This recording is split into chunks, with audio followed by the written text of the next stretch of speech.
Topping today's news tonight, a man is on the run from the police after allegedly gunning down a mother and her adult son following an argument. The Bahamas gets another downgrading from Moody's, but the government is confident it can reverse this trend. A major resort investment announced for Long Island, and while the CEO of BPL says the electrical grid is reliable, Foreign Affairs Minister hints at a possible prepaid electrical bills program at the power company.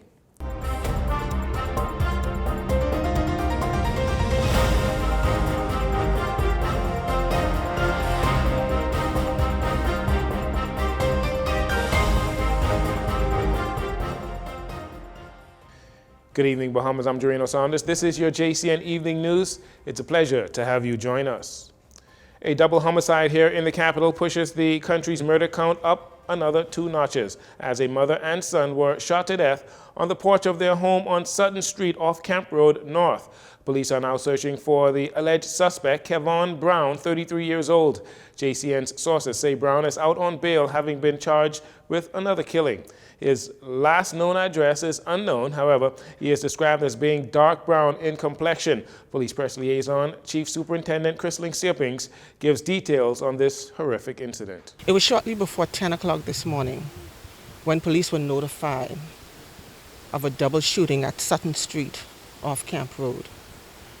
Information received is that 2 family members, a male and female, were engaged in a conversation when a male with whom they had an altercation with moments prior returned and opened fire on the 2 family members, which resulted in both of them receiving multiple gunshot injuries to the body.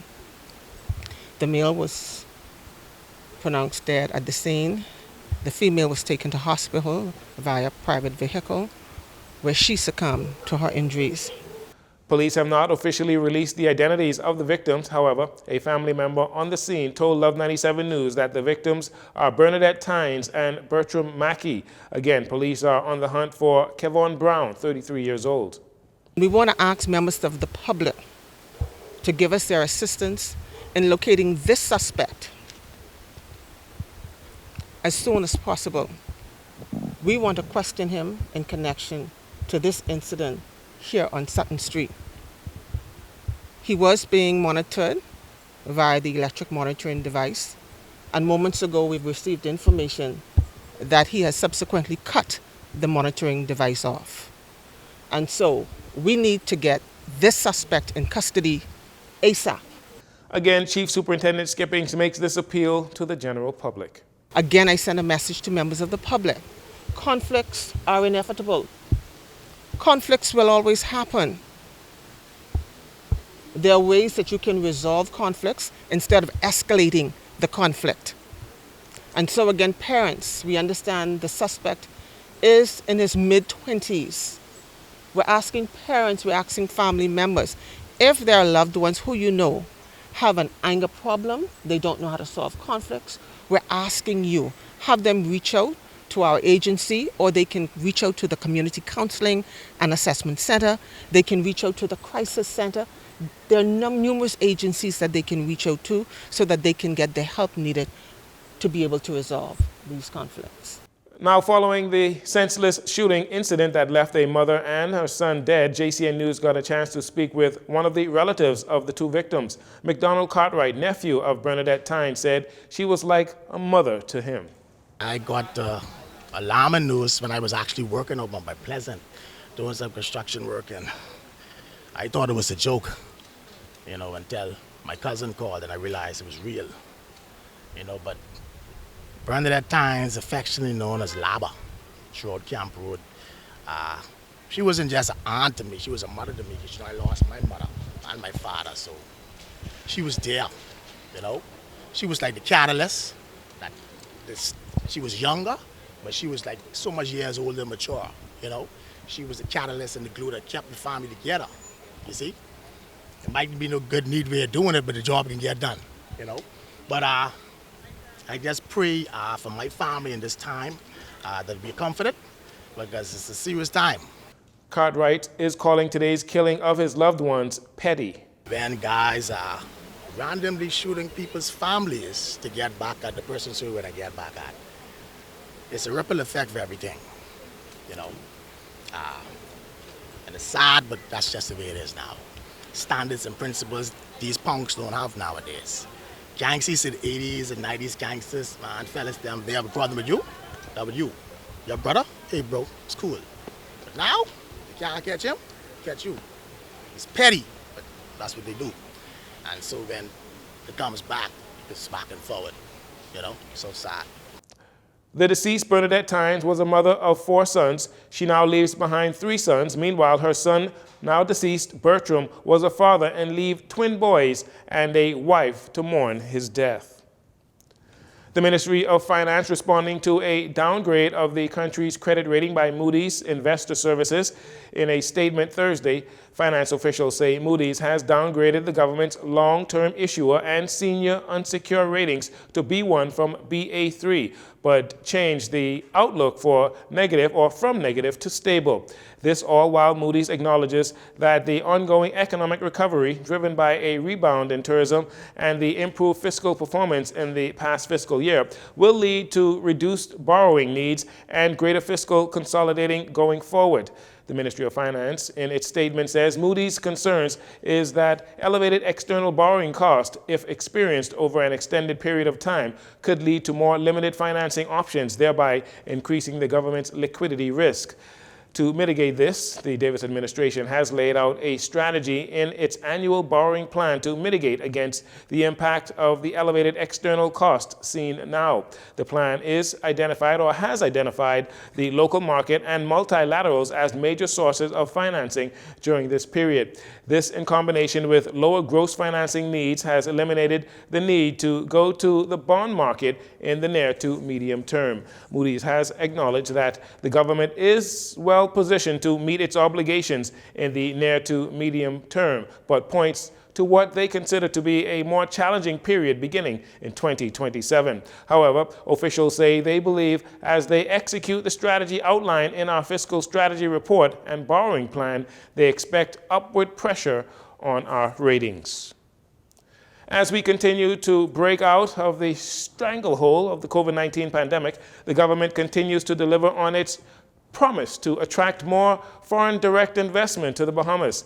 And now we hear not just in the capital, but on the Family Islands as well. In this next report by Destiny Johnson, we learn of a new eco-friendly resort coming to Long Island. Long Island is poised for a major development as Prime Minister Philip Davis, along with Deputy Prime Minister, Minister of Tourism, Investments and Aviation Chester Cooper, signed a heads of agreement on Thursday with Azul Destination and Calypso Cove for a new $250 million luxury resort on Long Island. The new resort, Calypso Cove, will sit on 18 acres of land near the ocean, and according to the tourism minister, the resort will also feature many incredible facilities. The development will comprise a 200-bedroom hotel, mega yacht marina facilities, interior pools and lagoons to support the water park features, casinos, cruise ports, cruise pier, 18-hole professional design golf course, a miniature golf course, development of park areas in conjunction with the Bahamas National Trust, and much, much more. This is a magnificent, eco-sensitive resort for the southern end of Long Island. Azul Destination's principal Carlos Torres de Navarro says it is an historic day for Long Island as the development will employ thousands of Bahamians and improve the Bahamian economy. We believe that we will have an amazing opportunity for Long Islanders in terms of employment, in terms of economic development for the entire of the island as well as neighboring islands.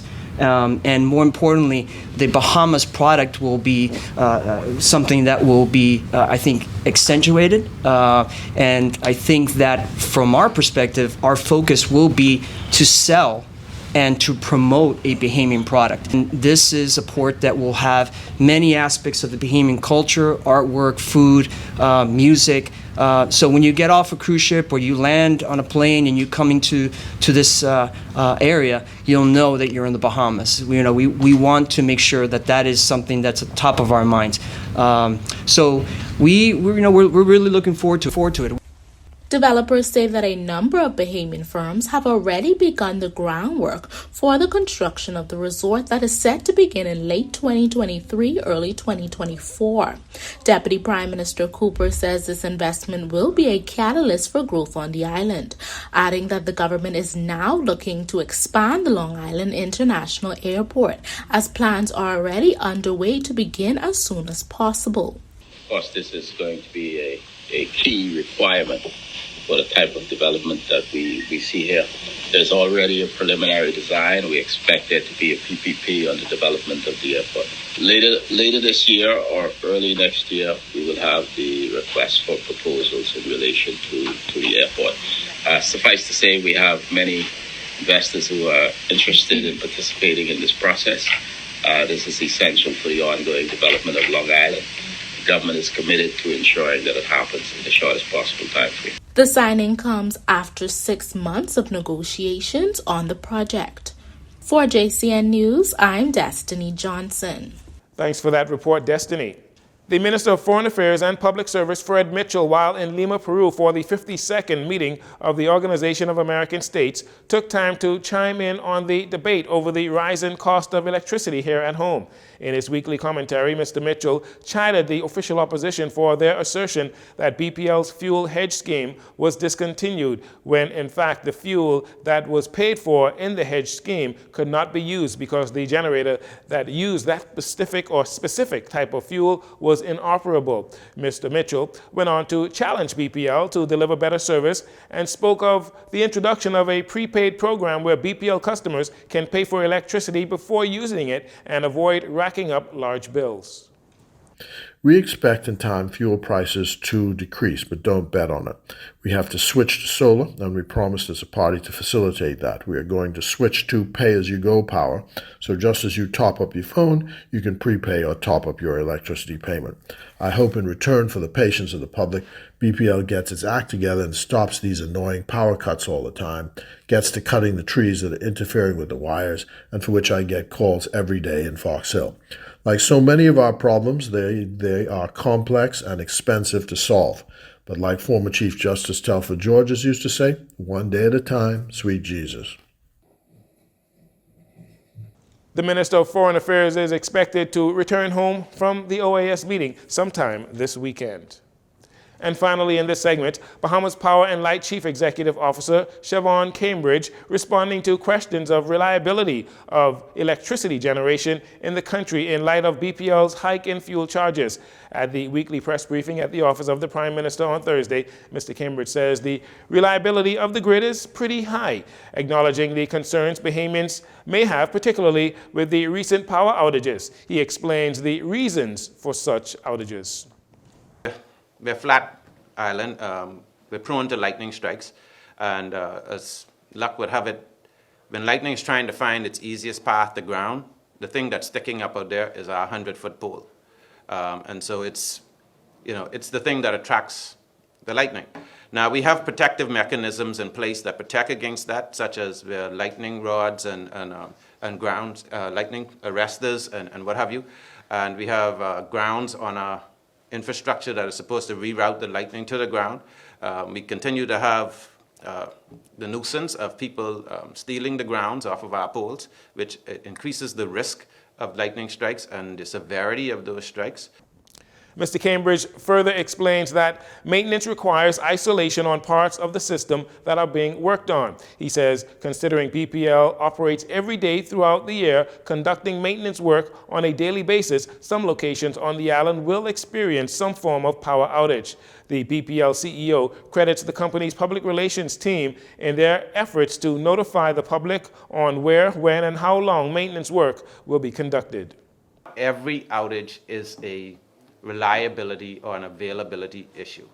The other thing that we have is that our system is an external system where we're pretty much above ground for the most part, and most people would ask the question, why you're not underground? And the basic answer to that is the cost of underground infrastructure is 4 times that of overhead infrastructure. So if we were to put infrastructure underground, if you think electricity is expensive now, it would be pretty much unaffordable for most of us.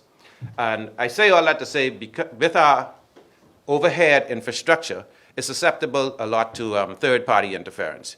You'd be surprised at the amount of people that run into poles on a daily basis. As for the solar grid, Mr. Cambridge says BPL is aggressively trying to put that in place. However, he could not confirm if the solar grid will be up and running within the next 12 months, nor could he say how much the project will cost. He did say they plan, or once the solar grid for New Providence is in place, it will save BPL $23 million in fuel cost. We'll take a break here. We'll be right back after these commercials. Kids, let's go! Sean, what are you doing? I solved it. We'll buy our life insurance policy from this company and then go over here and get our home insurance. Then get our motor policy from right over here. Or we could just get it all with CG Atlantic. Save a lot of money and effort. They do it all? Even pensions? Even pensions. We're like a husband that doesn't overcomplicate everything. CG Atlantic. Good like that.